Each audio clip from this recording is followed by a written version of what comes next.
Ok. Bonjour, chers téléspectateurs de Urinews TV. Michel Biemton, web journaliste camerounais, toujours à votre service. Bienvenue sur votre web TV, Urinews TV. Alors ce jour, je vais une fois encore interpeller certains de mes compatriotes camerounais, les francophones surtout, qui, chaque fois qu'ils tombent sur une publication où on parle de la crise anglophone, chaque fois qu'ils tombent sur une publication qui soutient le combat de la crise anglophone, des anglophones pardon, pour l'indépendance, ils sont toujours là à rappeler aux gens la période allemande.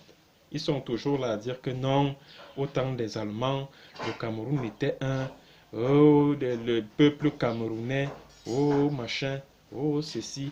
Hein, pourquoi quand vous parlez de l'histoire du Cameroun, vous commencez toujours par le milieu? Vous commencez toujours par la période au cours de laquelle le Cameroun a été partagé par la SDN, puis par l'ONU et confié à la France et à l'Angleterre. Donc vous oubliez que avant ça, le Cameroun existait. Machin, ça c'est les arguments que ces individus, moi je les appelle comme ça, ont souvent ont tendance à avancer pour justifier la répression du gouvernement, du régime de Paul Biya, la répression des mouvements indépendantistes par le régime de Paul Biya. Donc pour justifier le fait que, c'est-à-dire que pour eux le Cameroun est un et indivisible aujourd'hui, parce que au temps des Allemands, le Cameroun était un. D'abord, je tiens à dire à ces individus-là, qui ne veulent rien comprendre et ne comprennent rien à rien, que d'un, la forme géographique actuelle du Cameroun, telle que le Cameroun est dessiné là, ce n'est pas ce que les Allemands ont laissé. Le Cameroun, à l'époque des Allemands, était bien plus vaste que ça et touchait une bonne partie du Gabon, du Congo, du Tchad, de la RCA, du Nigeria. Donc si vous n'êtes pas capable de récupérer toutes ces portions de terre, taisez-vous. Vraiment, fermez vos gueules et arrêtez d'emmerder les gens. Ça c'est d'un. De deux, je vais vous rappeler, je vais vous définir certains concepts ici, parce que j'ai tendance à vous entendre dire que oui, le Cameroun, il y avait un peuple camerounais. Le Cameroun, l'État du Cameroun était un. Le Cameroun était un État au temps des Allemands et il était un. D'abord, retenez ceci, chers amis, chers Camerounais francophones, vous qui avez tendance à raconter de telles âneries, qu'à l'époque des Allemands, c'est-à-dire qu'au temps des Allemands, au temps du Cameroun allemand, il n'existait ni peuple, ni nation, ni État. C'était une colonie, c'est-à-dire que c'est un territoire que les Allemands ont ont tracé pour le conquérir et puis exploiter ses ressources. Ce n'était il n'existait ni peuple ni nation, et le Cameroun à l'époque n'était pas un État. Cameroun là, c'est juste le nom que les Allemands ont donné à un territoire qu'ils ont tracé et puis exploité. C'est tout. C'est tout.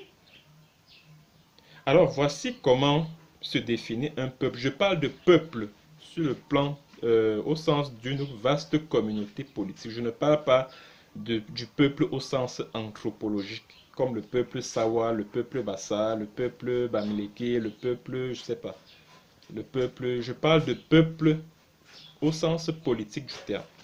Voici comment les spécialistes de la science politique définissent un peuple. Le peuple, c'est un ensemble d'individus constituant une nation. Ah, vous comprenez donc qu'on ne peut pas parler de peuple sans parler de nation. Ensemble des individus constituant une nation, vivant sur un même territoire et soumis aux mêmes lois, aux mêmes institutions politiques. Voilà.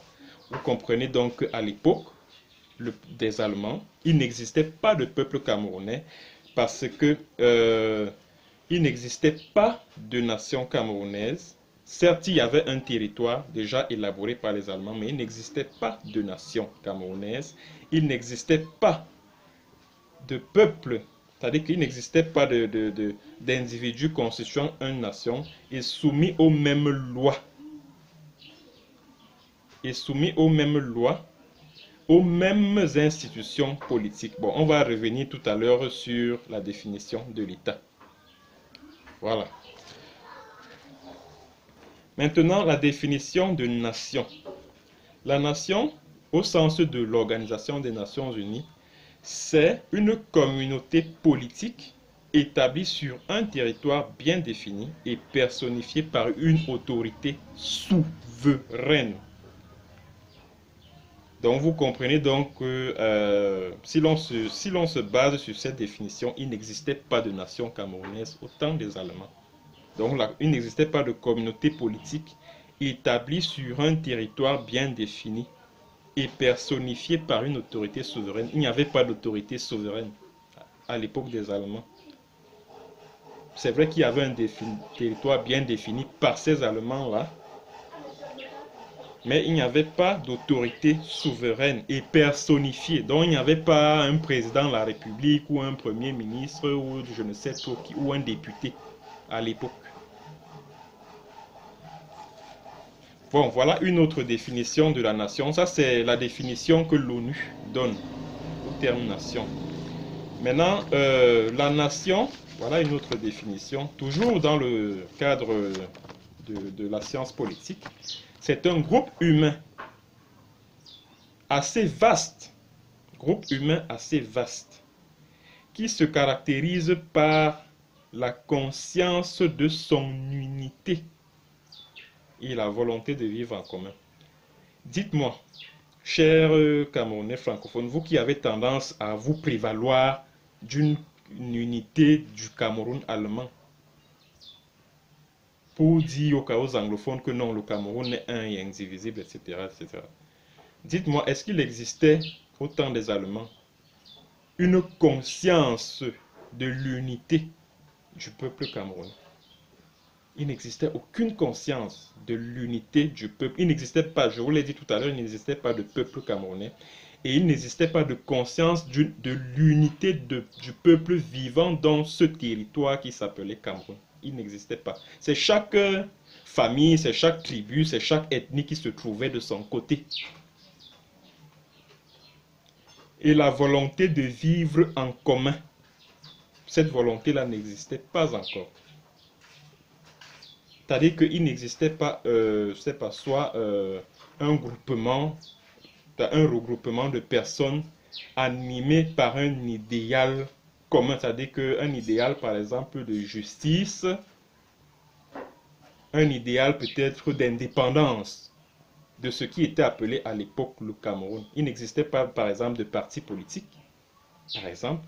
Il n'existait pas de syndicats. il n'existait pas de... Bon, qu'est-ce que je vais encore dire? Bref, il n'existait pas de regroupement politique à proprement parler. Cela n'existait pas. Donc, on ne peut pas parler de nation camerounaise à l'époque.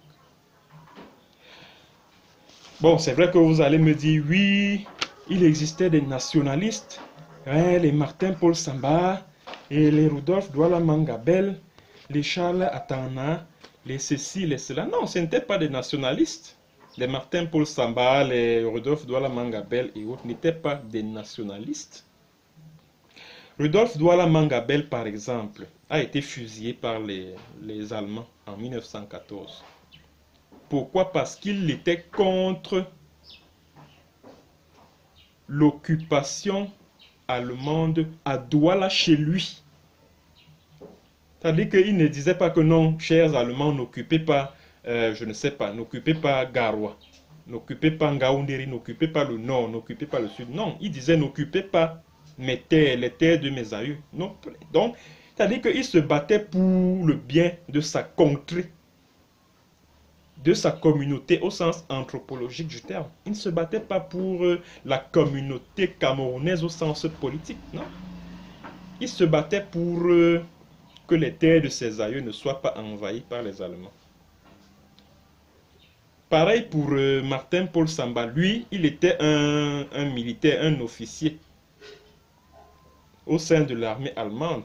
Il était même en Allemagne, il a été formé comme militaire et tout. Il est rentré au Cameroun. Et son ambition, c'était d'être chef chez lui. Chez lui, au sud de la Haïbolova. Il voulait être chef. Maintenant, l'arrivée des Allemands contrecarrait donc son ambition d'être chef. Qu'est-ce qu'il faut faire? Il fallait les combattre. C'est-à-dire qu'il fallait les chasser de sa zone, c'est-à-dire que de sa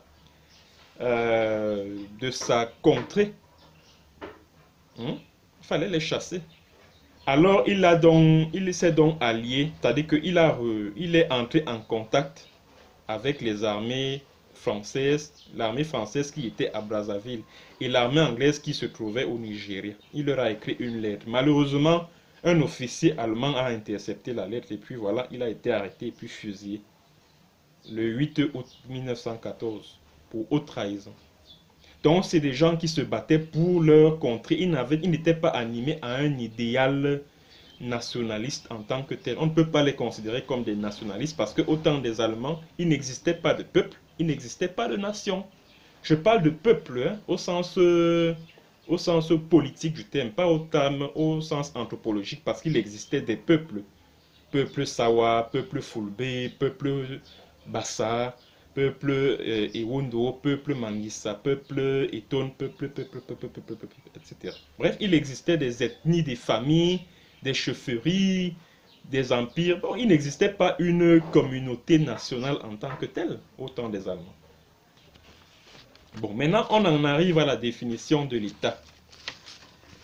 L'État, c'est un territoire, et l'État est défini comme un territoire délimité par des frontières et régi par des lois qui lui sont propres. Régi par des lois qui lui sont propres. Or, au temps des Allemands, ce sont les Allemands qui sont venus, qui ont adopté des lois et pour les faire appliquer sur le territoire qu'eux ils ont conquis. Ce sont les Allemands qui soumettaient ces populations, moi je vais appeler ça des populations, à leurs lois à eux.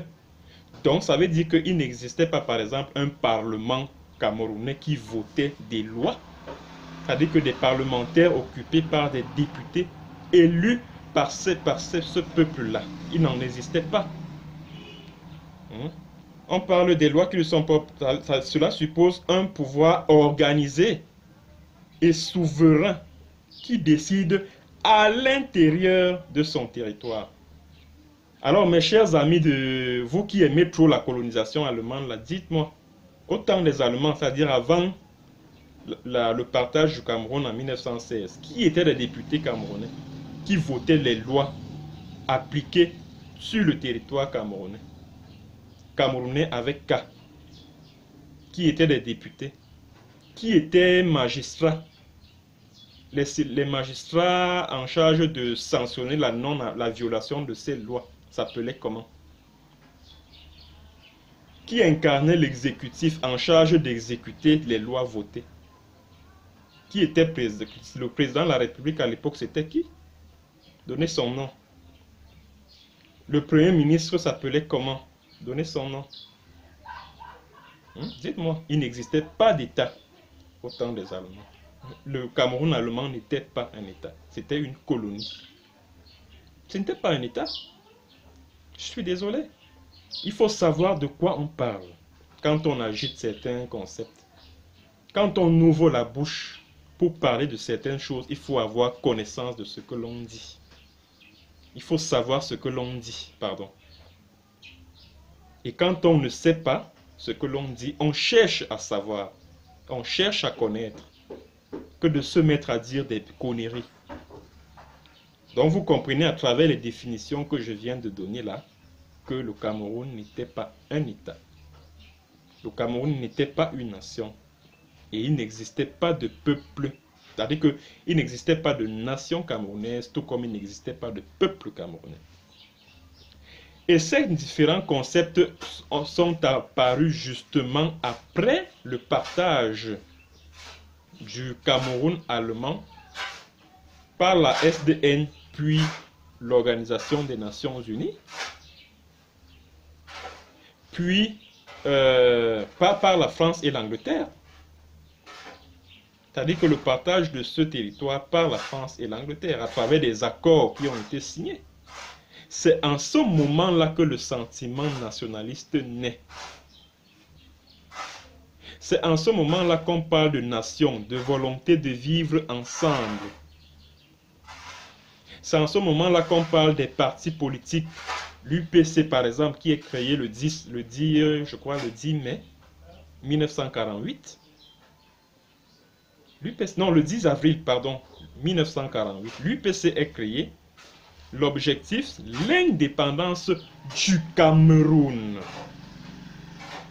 L'indépendance, c'est-à-dire que la réunification des deux Camerouns, français et anglais, d'abord, et puis l'indépendance de ce vaste ensemble.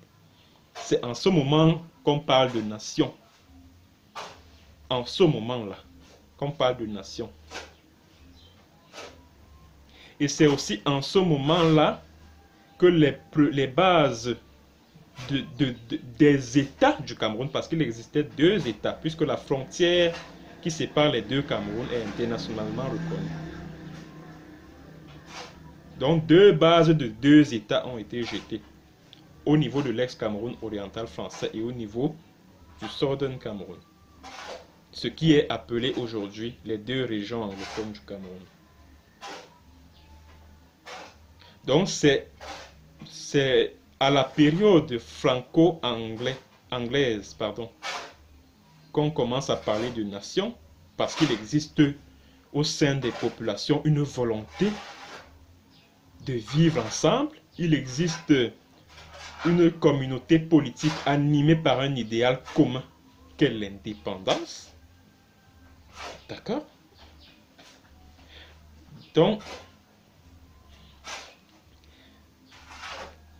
Donc, comme je disais tantôt, il existait un peuple au sens politique. Il existait deux peuples, le peuple du Southern Cameroun et le peuple de l'ex-Cameroun oriental sous mandat français.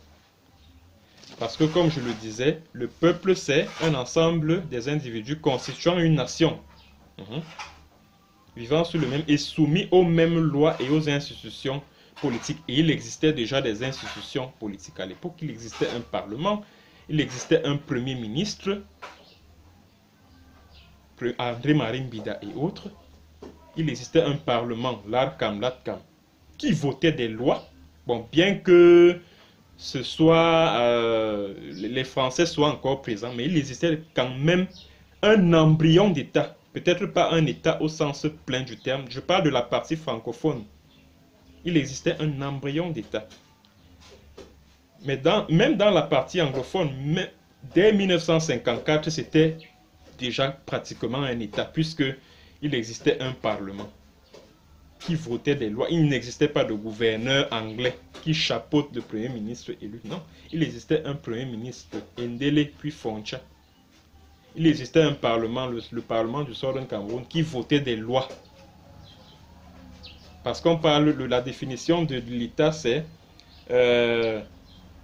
délimité par des frontières. Je vous ai parlé de la frontière qui sépare les deux Cameroun, frontière internationalement reconnue, et régie par des lois qui lui sont propres. Donc ça veut dire qu'il existait des députés qui votaient des lois et qui étaient appliquées sur ce territoire-là. Ce n'étaient plus des lois qui étaient décidées ailleurs, chez les colons. Ce n'était plus ça, surtout au Southern Cameroun. Alors mes chers amis, ainsi donc vous voulez ramener les anglophones à la période allemande, c'est ça? Alors que après les Allemands, ils avaient quand même un parlement qui votait des lois. Vous voulez leur rappeler la période des Allemands où vous étiez des indigènes soumis aux lois des colons. Donc c'est ce petit rappel que j'avais à faire à ceux-là qui continuent de se prévaloir de la colonisation allemande. Vraiment, arrêtez ça. Quand vous êtes ignorant et que vous ne savez pas un certain nombre de choses, cherchez à savoir, cherchez à vous renseigner. Et évitez d'ajouter des concepts dont vous n'avez aucune maîtrise de la définition. Et cherchez à vous documenter surtout avant de faire un certain nombre de déclarations. Donc c'est ce message que j'avais à l'endroit de ces francophones-là, qui soit sont ignorants, soit jouent à l'ignorant ou font preuve de mauvaise foi, en rappelant à chaque fois que non, au temps des Allemands, le Cameroun était un. Quel Cameroun était un? Il existait un État appelé Cameroun, il existait une nation camerounaise, il existait un peuple camerounais. Mais soyons quand même sérieux.